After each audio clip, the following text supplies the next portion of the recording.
Bienvenido, ciudadano Cádiz Cruz Felipo. Filipo, sí. Ok. Ciudadano Cádiz, para hacerlo más simple. Buen día, bienvenido a este recinto legislativo. Por acuerdo de la Comisión de Transparencia, omitiremos la lectura de la convocatoria y pasaré directamente al formato de entrevista, que es el siguiente. Usted cuenta hasta con 10 minutos para hacernos una exposición donde nos muestre su trayectoria profesional, nos quiera hablar de manera libre lo que piensa en el Instituto de Transparencia, lo que quiera generar en el Instituto de Transparencia, todo conforme a lo que usted crea necesario para que debamos saber para considerarlo comisionado ciudadano del InfoDF. Posteriormente, los diputados por grupo parlamentario, los diputados presentes harán preguntas hasta por 3 minutos. Estas preguntas se harán de manera total de pool de diputados que estén presentes y posteriormente pasaremos a esta urna, que son preguntas que hizo sociedad civil a través de nuestro micrositio, personas que les gusta la materia de transparencia, académicos, estudiantes. Todas las preguntas están relacionadas a transparencia por un previo filtro. Posteriormente, usted tendrá 5 minutos para contestar dichas preguntas y le instruiré a la Secretaría Técnica que lo acompañe a salir de este salón de sesiones. ¿Quedó clara la instrucción? Claro. Perfecto. Pues siendo así, le cedo el uso de la palabra para su exposición por un tiempo no mayor a 10 minutos. Muy buenas tardes. Muy bien, buenas tardes. En mi experiencia profesional he visto la transparencia desde 2 puntos de vista. Primero, como titular de una unidad de transparencia y después desde la academia, impartiendo clases a nivel universitario de transparencia y Contraloría Ciudadana. Desde estos 2 ámbitos que parecieran contradictorios, pues por un lado, he tenido la oportunidad de conocer e interactuar con los ciudadanos que ven a la transparencia como una forma de alcanzar la verdad. Y por el otro, he venido enseñando a otros a utilizar las herramientas que la democracia nos brinda para tomar las mejores decisiones. De ello, he tenido mejores instrumentos para desempeñarme en ambos lugares y conocer desde esos puntos de vista qué se requiere para mejorar la transparencia. Así, permítanme expresar lo siguiente. Trataré en la medida de lo posible hablar de mi trayectoria profesional, tanto en la academia como en la práctica cotidiana dentro de una unidad de transparencia, para hablar de mi plan de trabajo y a su vez de las propuestas para mejorar el instituto. Primero, es deseable que la transparencia se acompañe de más herramientas y otras prácticas. Desde la academia es fácil reconocer que con el simple hecho de tener una respuesta del sujeto obligado muchas veces no basta, por lo que se requiere poner el acento en la rendición de cuentas. No nada más es suficiente, pues, con tener calidad en las respuestas, esmerarse en responder de manera clara y concisa. Necesitamos que todos los sujetos obligados rindan cuentas, pero que estas cuentas vayan más allá de un informe anual o cualquier otro periodo. Desde el instituto se deben fomentar las mejores prácticas y una de ellas es precisamente la rendición de cuentas. Cierto es que tenemos una ley de avanzada, pero el camino apenas comienza a transitarse y enfocarnos en que los ciudadanos deben tener información veraz y precisa del por qué se hizo tal o cual cosa es necesario y no nada más el papel donde dice qué se hizo. Desde el Info se puede impulsar una nueva forma de acercar a los ciudadanos y ciudadanas hacia el gobierno. Rendir buenas cuentas es mucho más que rendir buenos cuentos. El gobierno abierto debe ser entendido como una forma más democrática de participación ciudadana y a su vez la mejor forma para conocer lo que sucede dentro del gobierno. No solo votar nos da derecho a intervenir de los asuntos públicos, incluso el no haberlo hecho nos da el derecho de hacerlo. Además, ser partícipes de las decisiones trascendentales dentro de la administración pública nos dará una mayor certeza de cómo, dónde y por qué se gastan los recursos públicos y así permitir que el gasto sea mejor enfocado y ayude a mejorar la vida de las ciudadanas y ciudadanos. En resumen, se propone coadyuvar con los y las ciudadanas a fin de tener gobiernos que rindan cuentas cada vez que sea requerido. Segundo, Durante ya más de 10 años, el Instituto ha venido formando y capacitando a miles de servidores públicos, tarea siempre inacabada. Todo el tiempo, sobre todo cada cambio de gobierno, habrá nuevos funcionarios públicos a los cuales se tendrá que capacitar en temas tan relevantes como transparencia, protección de datos personales, rendición de cuentas y gobierno abierto, entre otros temas torales. No es poco frecuente, desde la unidad de transparencia, escuchar a personas servidoras públicas preguntarse acerca del por qué alguien puede preguntar lo que sea. Sensibilizar a los productores de información pública que cada documento del tipo que sea es público debe ser el eje central de la capacitación. Asimismo, desde la academia me enfrento siempre a jóvenes con nula experiencia en estos temas, alumnos que nunca habían utilizado el derecho a saber o ni siquiera habían escuchado de él. En ese sentido, estoy convencido que la tarea del Info ha sido muy bien llevada, pero ello debe acrecentarse. El Info, como órgano garante y promotor por ley del derecho humano a saber, debe seguir con la capacitación de las personas servidoras públicas. A su vez, continuar haciendo labor entre las y los jóvenes de los niveles de secundaria y preparatoria. Para un servidor, la mejor forma de acercarse a estos sectores es desde su propia perspectiva. Seguir invitando a estos grupos a explicar en su propia voz qué significa transparencia, gobierno abierto, datos personales o rendición de cuentas es muy importante. Concursos, obras de teatro, música y cualquier otra expresión artística y cultural pueden ser utilizados para ese fin. El propósito es darle voz a los y las jóvenes. Desde el Info se pueden impulsar todas estas expresiones artísticas y culturales para llegar al mayor número de futuros ciudadanos. Tercero, vivimos en la era de la información. Las redes sociales se nutren de todos los aspectos de la vida de una persona. Se puede publicar cualquier cosa, desde qué hora nos levantamos hasta qué comemos, pasando por los momentos felices, tristes, nuestros pensamientos políticos, gustos y aficiones y toda una miríada de otros datos mejor conocidos como metadatos. Desde la academia he visto cómo las redes sociales pueden ser una herramienta muy valiosa a la hora de dispersar el conocimiento. Desde la unidad de transparencia me he topado con que las personas algunas veces dejan una enorme cantidad de datos personales para hacer una pregunta. Si bien utilizar el sistema Infomex DF, hoy Plataforma Nacional de Transparencia, puede ser anónimo, de hecho es como suele utilizarse, también algunos ciudadanos y ciudadanas dejan nombre, dirección, teléfono, correo electrónico para hacer una pregunta al sujeto obligado, desconociendo quizá que esos datos no son requeridos. Desde el Instituto se propondrá un mayor asesoramiento hacia las y los ciudadanos para el cuidado de sus datos personales. Como en el punto anterior, acercarse a los y las jóvenes con su propia voz será la mejor manera de hacerlo. Sin embargo, dado que las redes sociales son utilizadas desde muy temprana edad, se propondrán más cursos para el nivel primario, acciones que ya se vienen realizando en el Instituto, más para dar a conocer desde la infancia la importancia de la protección de datos personales. Asimismo, para con las personas servidoras públicas, más en cuanto a los responsables de los sistemas de datos personales y cualquiera otra que trate de los mismos, es de suma importancia inculcar el respeto por esta información. No es poco común que algunas personas servidoras públicas piensen que esa información les pertenece.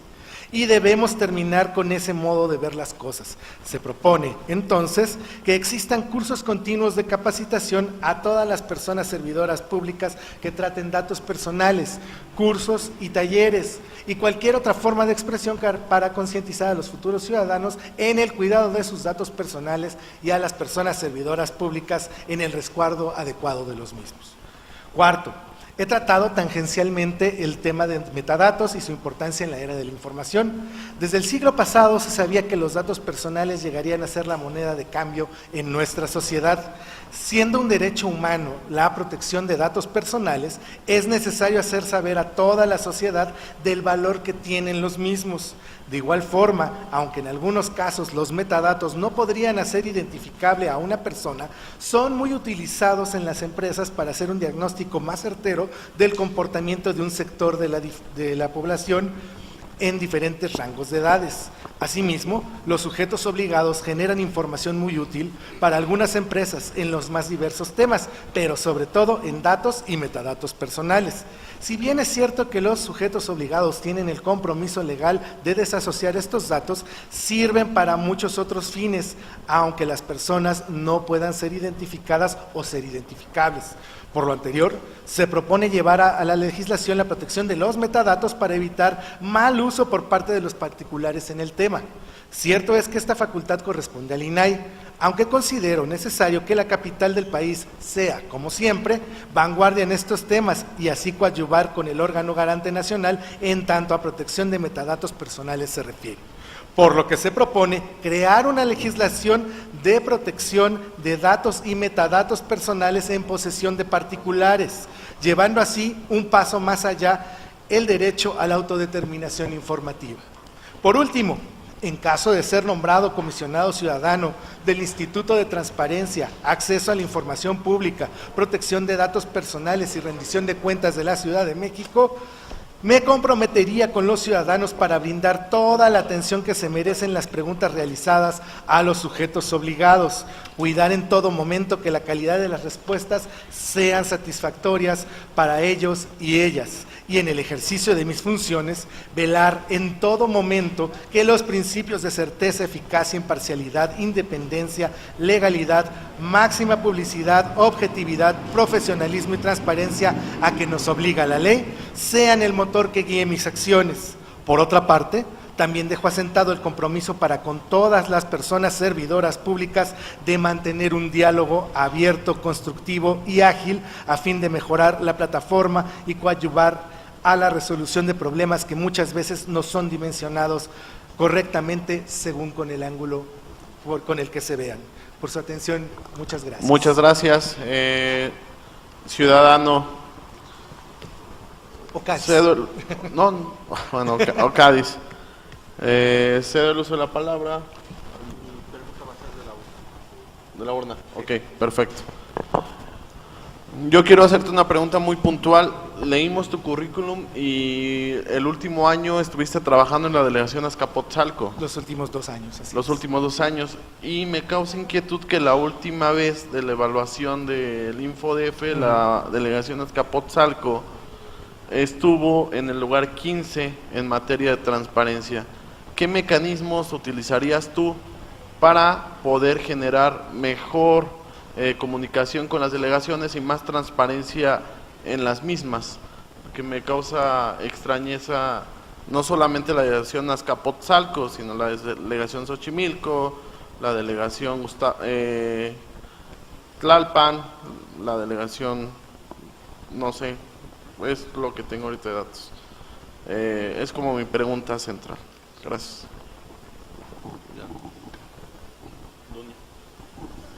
Ok.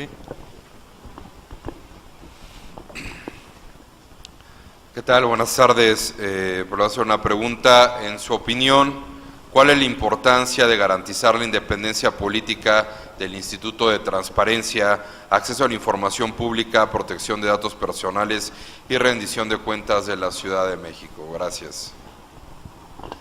La pregunta de los diputados Corchado y Lutlo van a generar lo de sociedad civil. Si gusta leerle en voz alta, por favor. ¿Dos? No, es un... Solo. Ajá. De acuerdo con la Ley de Transparencia, Acceso a la Información Pública y Rendición de Cuentas de la Ciudad de México, ¿en qué casos no se puede clasificar información por parte de los sujetos obligados? Gracias. Muy Cuentas bien. con un tiempo máximo de 5 minutos para tus respuestas. Gracias. Para comenzar, bueno, sí, efectivamente estuve en el penúltimo lugar en la calificación de las obligaciones de transparencia, en este caso porque es muy difícil convivir con muchos ataques de pues a factores externos hacia la página. Justamente en el momento en que vino la evaluación, pues estábamos sin servidor, perdí absolutamente toda la información y buena parte del problema vino desde ahí para contestar entonces la pregunta. Bueno, es importantísimo, como planteo en mi exposición, que todos los funcionarios públicos tengan una buena capacitación en el sentido de que entiendan que la información que se les pide no es para que, ¿y por qué me preguntan esto? ¿Y por qué pasa lo otro? En fin, hay un problema ahí de desfase con algunos servidores públicos que normalmente no ven la transparencia como una forma más de la democracia, sino como algo que está incluso para castigarlos. Espero que así haya quedado contestada la pregunta. La siguiente pregunta, bueno, obviamente el instituto debe de tener una independencia absoluta de cualquier otro órgano, porque al final de cuentas quien tiene la información pues son los sujetos obligados, y tiene que haber una obligación de entregar la información en cualquier momento.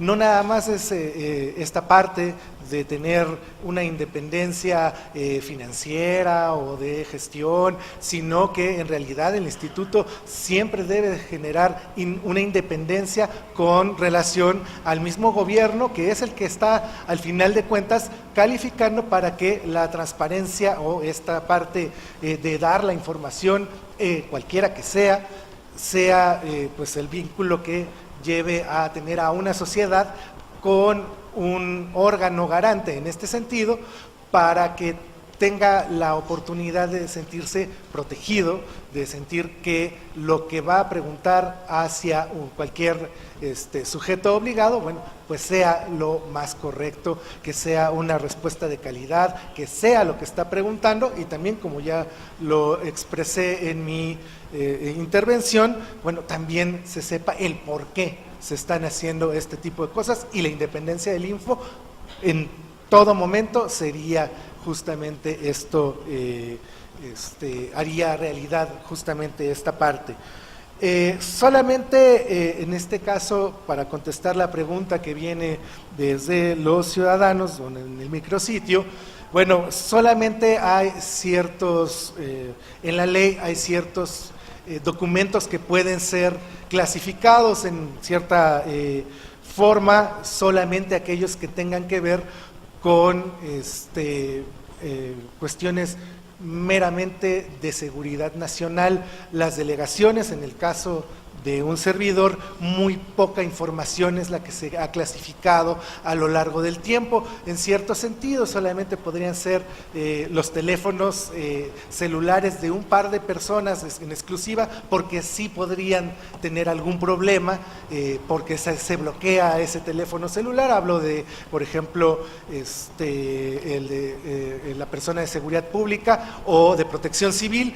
Simplemente son muy pocos los documentos que se pueden clasificar en ese sentido, y por supuesto los que contienen datos personales son o testados en cierto caso, o que tengan que ver con que pueden dañar a otra persona. Son muy pocos los casos en que esto se puede hacer, y de hecho, bueno, no está bien una apertura total, pero sí podríamos hacer un poco más, generar un poco menos de clasificación, como en el caso que actualmente está sucediendo de la Ley de Seguridad Interior, donde todos los documentos pues serán clasificados porque sí tienden a tratarse como de seguridad nacional. Es todo. Muchas gracias, ciudadano Cádiz. A nombre de la Comisión de Transparencia y Combate a la Corrupción, le damos las gracias por asistir a esta entrevista y estaremos en comunicación. De la misma manera, instruyo a la Secretaría Técnica de esta comisión e invitar al ciudadano a retirarse de este salón de sesiones. Muchas gracias, ciudadano, y que tenga buenas tardes.